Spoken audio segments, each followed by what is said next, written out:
Hello everyone. So LUOCHA is supposed to be coming out very, very soon, like in about a day. And I want to go over his information for himself and his side banner unit here, YUKONG. They're definitely going to be good. He's another premium unit. He's the fourth premium unit to come out. They've all been pretty next level. The website I'm using here is Honkai Lab. I like a lot of the information they bring here. Tier list stuff, maybe I disagree with a little bit, but that's not the point here. But before we get into the video, I just want to say, make sure you are doing this event here. In case you don't know, they dropped this right before the weekend on 6/23 here. It's going for just a couple more days. Make sure you've been doing that. Hopefully you've been doing this. I didn't get a chance to put a video out on it right when it came out. But make sure you are doing this. Double drop rates for the planar ornaments. So good. Make sure you're getting some good luck with some of the stuff you're getting. Try, get extras so that you could always salvage them, make your own stuff. Just make sure you're doing this, please. I just make sure you're doing that, please. It's so good for you. All right, before we go over LUOCHA here, let's go over YUKONG first. So YUKONG is a 4-star unit. This will be like the side banner unit to LUOCHA here. So she'll be featured on the banner, but she's new here. So I like this website because shows you the max level stuff. Honkai, Hoyo Lab, whatever, not Hoyo. Hoyo has like their own stuff that they put out, but it doesn't give you like the percentages, and you could also kind of drag them here and see the max and like the lowest and at certain levels, which is really nice. You could also see their max stats here, and hers are pretty low overall. They even have some suggestions here. We'll go over how good or bad those are. But let's start with the technique. That's usually what I start with. Chasing the wind while in sprinting. Movement speed increases by 35%. YUKONG receives 2 stacks of roaring bowstrings when she enters battle by attacking enemies. Interesting move speed increase. Is that the first one to give us a outside of combat buff like that? That's definitely interesting. Plus this 2 stack of roaring bowstrings when enters battle will be good. I read over her kit real quick before as well. Just kind of glanced at it. Her talent or like her passive. So this doesn't go up at all. The toughness reducing is just the damage. So the damage scaling is going to be increasing on this. So the basic attack additionally deals a magic damage equal to % of YUKONG's attack and increases the toughness reducing damage of this attack by 100%. So doubles it. This effect can be triggered again in 1 turn. Okay, so additional damage to % of attack is definitely interesting. Usually max double at the worst. We have 40%. Okay. And the toughness reducing damage of the attack by 100%. I mean, that's the main thing. That's the really, really nice thing is this here. So we don't have very many imaginary characters. This is the second, well, technically her and LUOCHA here are like the second batch of imaginary characters. Before, all we had was Welt, who is not someone you can really, despite having a guarantee at 300 warps on the standard banner, it's hard to guarantee you're getting Welt, right? You kind of just have to get lucky because you shouldn't be spending Jades on that other banner. Definitely shouldn't. So you probably aren't at 300 warps by now. So guaranteeing him is definitely not the best. Imaginary hasn't been in the game very much, so getting this stuff here is really nice against these imaginary enemies. The normal attack deals imaginary damage equal to % of YUKONG's attack to a single enemy. Very basic. Skill is a support. So let's see what's scaling here. The allies attack increase. All right. So obtains 2 stacks of roaring bowstrings up to a maximum of 2 stacks. When roaring bowstring is active, the attack of allies increases by %, and every time an ally's turn ends, that's interesting, YUKONG loses 1 stack of roaring bowstrings. When it's YUKONG's turn to gain roaring bowstrings by using a skill, they will not be removed. Interesting. Okay, so this is similar to, this is one of those ones where you actually have to build her up to continue her buff, which is similar to like Asta, where you have to like continuously attack different enemies to keep up her like points, to keep her giving her boost. The problem is keeping this up consistently. If she's losing it at the end of just an ally's turn, not even her own turn. We'll see how well you could build this up. I imagine she's pretty low on the list. This website has her A tier, which is pretty low. It might be because this might be hard to keep up. We'll see though what else she's got here. So her ultimate, this does all the percentages. Just keep that in mind. So when using her, it's a energy cost 120, which is pretty like in the middle. Not the most, not the least, that's for sure. When using her ultimate, if Roaring Bowstrings is active on Yukong, all allies' crit rate additionally increases by 31.5%. That's really good. And crit damage increases by percent. At the same time, deals imaginary damage equal to 400 or well percent of Yukong's attack through single enemy. What's at its worst? 228. That crit damage percent goes up a ton. Starts at 39, goes up to 78. That's huge. Okay. Interesting. So definitely a damaging support does the attack. It's more like it's like Ting Yun if their support was harder to get, but they dealt a lot more damage. It's interesting. Although Ting Yun, of course, only supports one person, but it is by a lot. Ting Yun's very good, right? Obviously. Let's go over her traces. So this one, Yukong can resist one debuff application for one time. It's effectively triggered again in 2 turns. That's decent.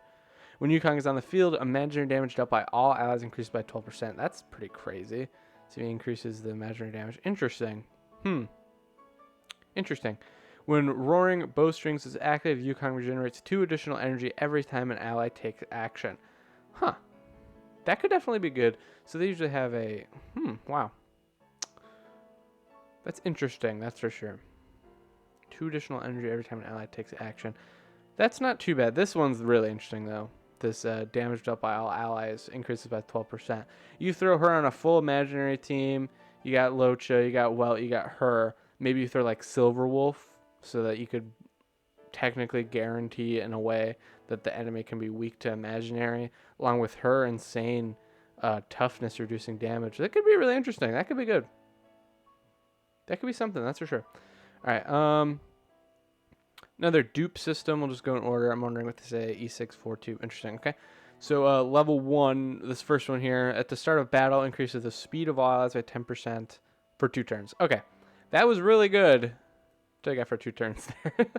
That would be pretty crazy. Yeah, this one's kind of useless. Whatever. Okay. This one, when an ally's current energy is equal to its energy limit, Yukong regenerates an additional 5 energy. This effect can only be triggered once for each ally. The trigger count is reset after Yukong casts her ultimate. Doesn't seem that great, right? I'm not insane. You have to have someone full. You kind of want everyone. This effect can only be triggered once for each ally. So really, how much does it really do for you? It's slightly extra. I don't know. Not a big fan of that. Not a big fan of that, that's for sure. This one's just a level up. When Roaring Bowstrings is active, Yukong deals 30% more damage to enemies. Okay, well, you want that to be active, 30% more damage. That isn't too bad. I can see why this one isn't bad. Level up.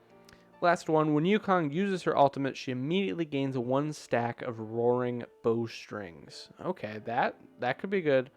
You want to manage that best you can. You want this to be active already, right, when you use her ultimate, because she gets a boost when she uses her ultimate, right? Using your ultimate active on... Yeah, so you need... Okay, so if you don't have this active, you don't get any of this stuff here. All you get is the damage. So you most definitely need her to have that.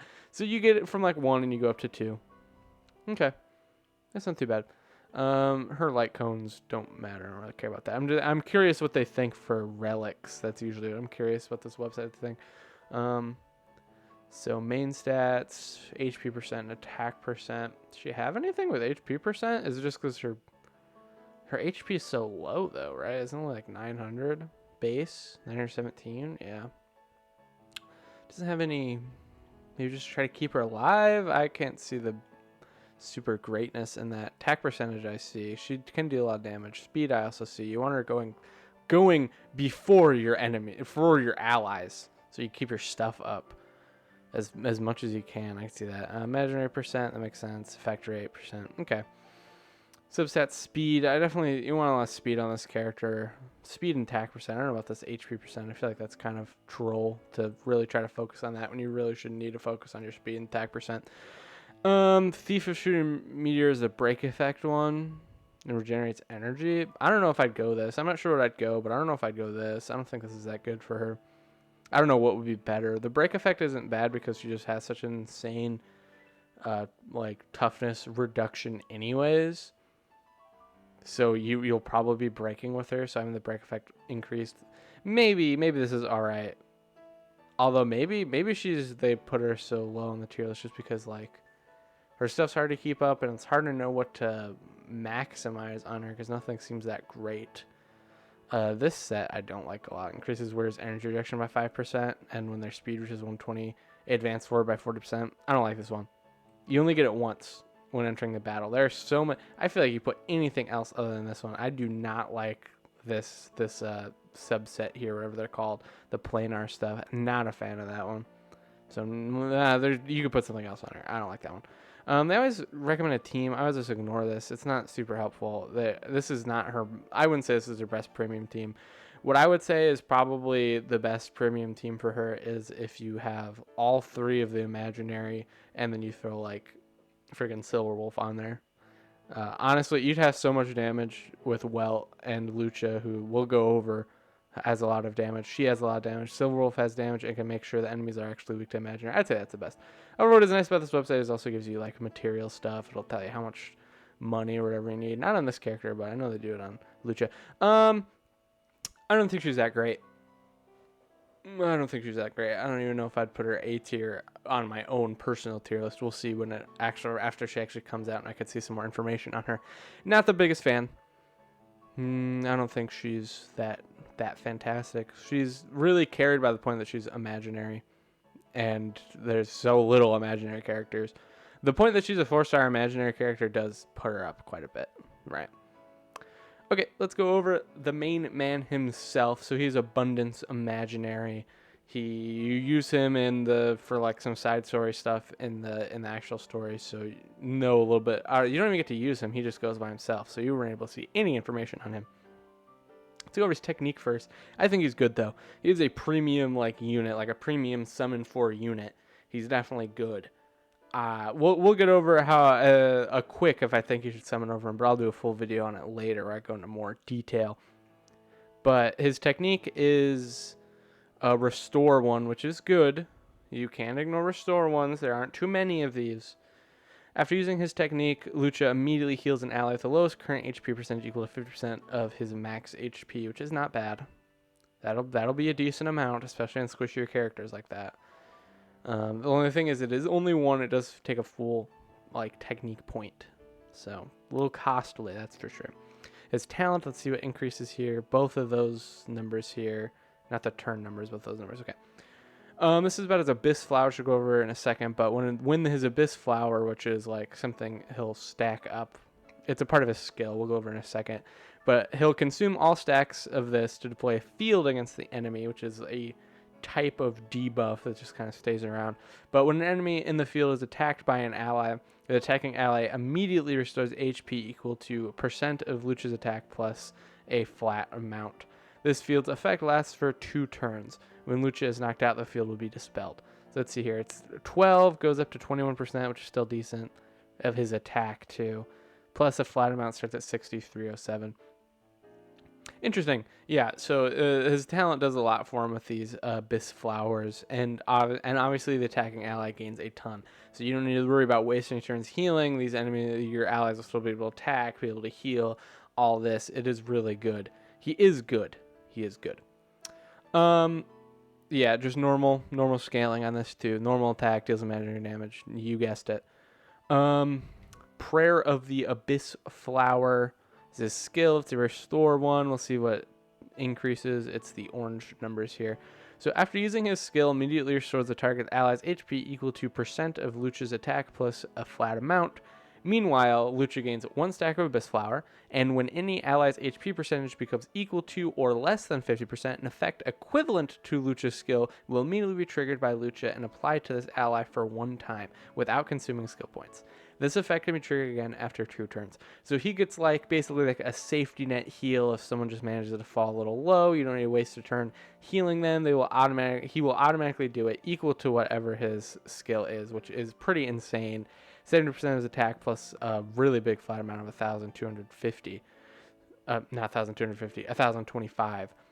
Really good, really excellent. This is where you're like, this is crazy because he's able to heal. His healing is based off of his own attack, and he will do decent damage. That's something with these support units is that they're there, they support like Pella, whatever, Tingyun, right?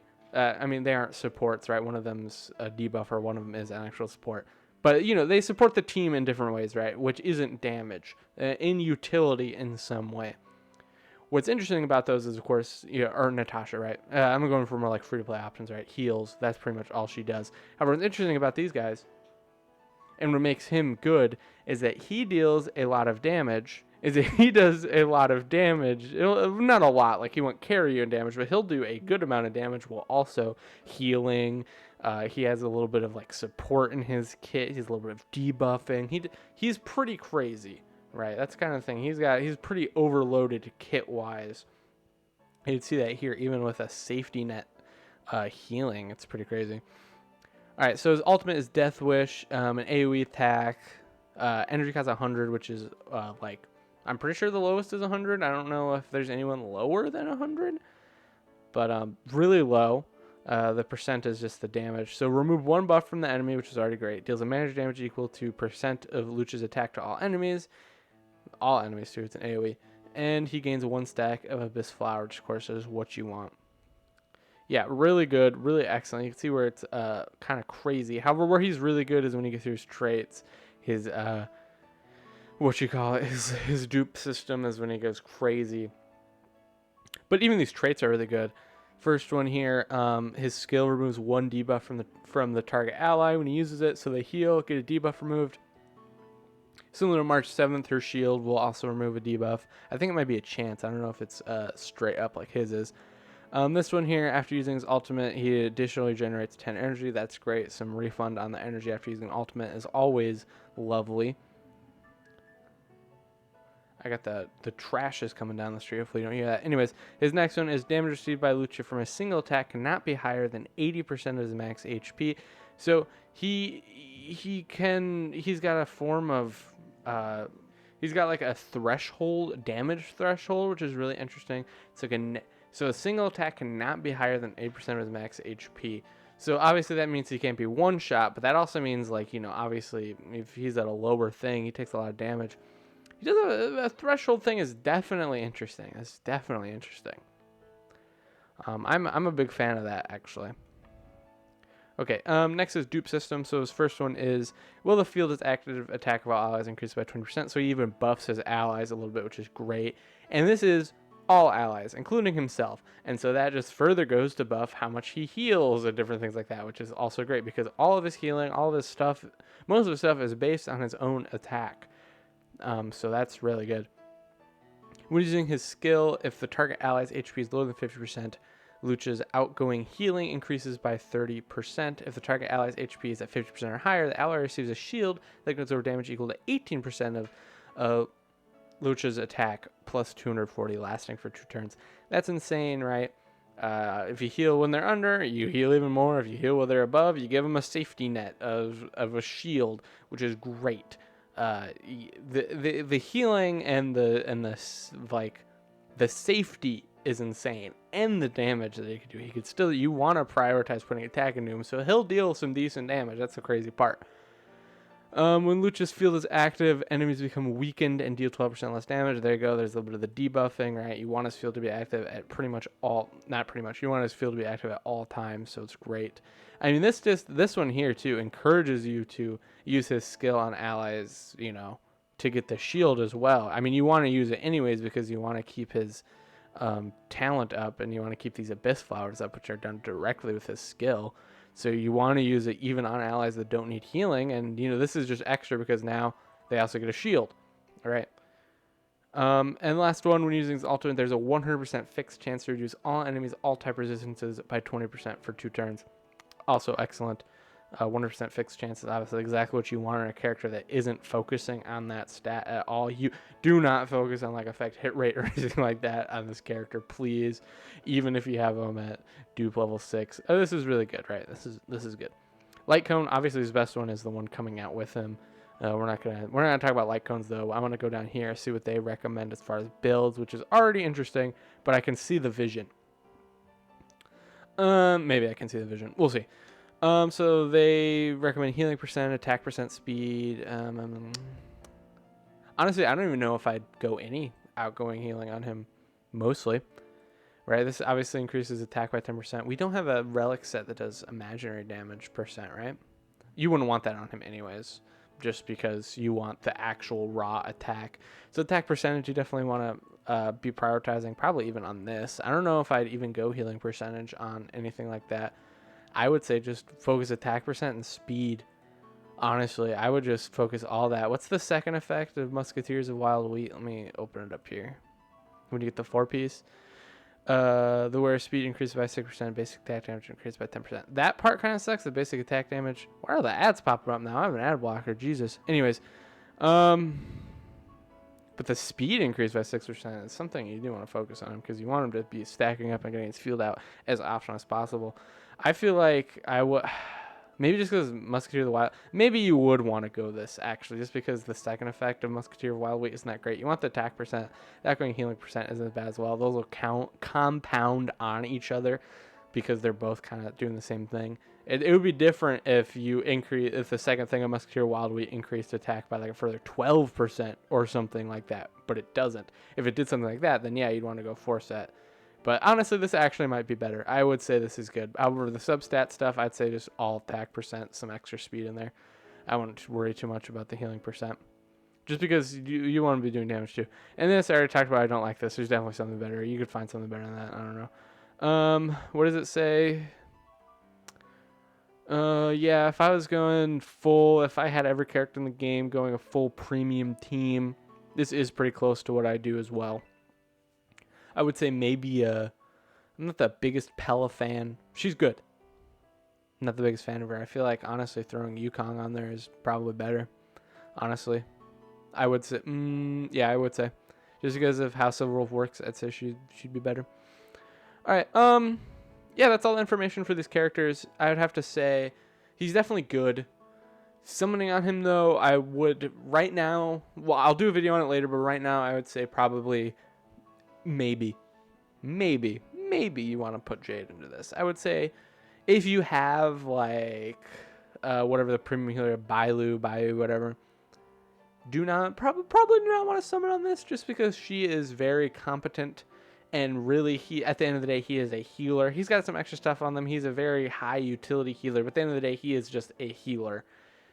And we're not at a point where we need someone who can heal in the way he does. I would say that's kind of where I'm at.